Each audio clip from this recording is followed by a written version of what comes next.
रामपुर गांव का संघर्षशील दुकानदार। सब्जी बेचने का संघर्ष। रामपुर गांव की तंग गलियों में एक मेहनती इंसान रामलाल रहता था।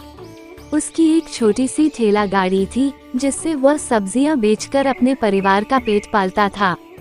हर दिन तड़के सुबह 4 बजे उठकर वह सब्जी मंडी जाता, वहां से ताज़ी सब्जियां खरीदता और फिर गांव की गलियों में घूम घूम कर बेचता।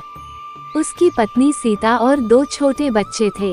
रामलाल को हमेशा ये चिंता सताती कि वो अपने बच्चों को अच्छी शिक्षा कैसे दिलाए। लेकिन महंगाई बढ़ रही थी, सब्जियों के दाम ऊपर नीचे हो रहे थे और ग्राहक भी पहले जैसे नहीं रहे। कभी कभी पूरा दिन निकल जाता और मुश्किल से 100-150 रुपये ही कमाता। समय बीतता गया।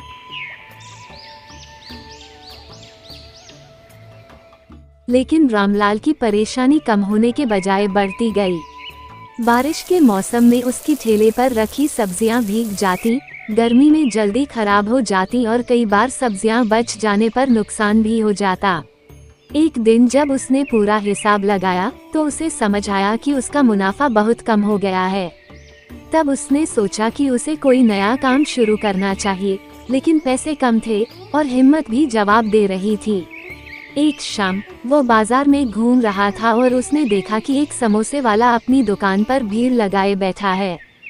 गरम गरम समोसे लोगों को बहुत पसंद आ रहे थे। ये देखकर रामलाल के मन में एक नया विचार आया, क्यों ना मैं भी समोसे का काम शुरू करूं। रामलाल ने अपनी पत्नी से इस बारे में बात की।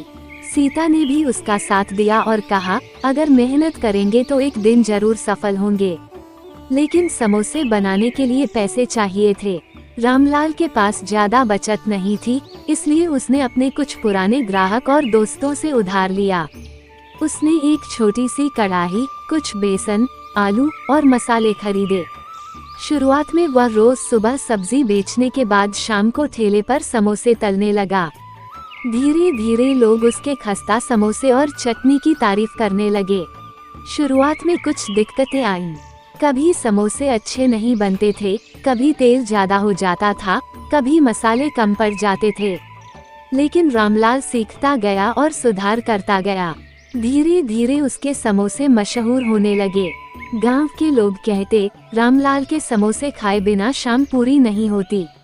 1 साल के अंदर ही उसकी दुकान अच्छी चलने लगी। उसने अपनी पुरानी सब्जी वाली ठेला गाड़ी को हटाकर एक पक्की दुकान खोल ली। अब उसकी कमाई पहले से 3 गुना ज्यादा हो चुकी थी। वो अपने बच्चों को अच्छे स्कूल में भेजने लगा। उसकी पत्नी भी उसके साथ काम करने लगी और दोनों मिलकर अपने बिजनेस को बढ़ाने लगे।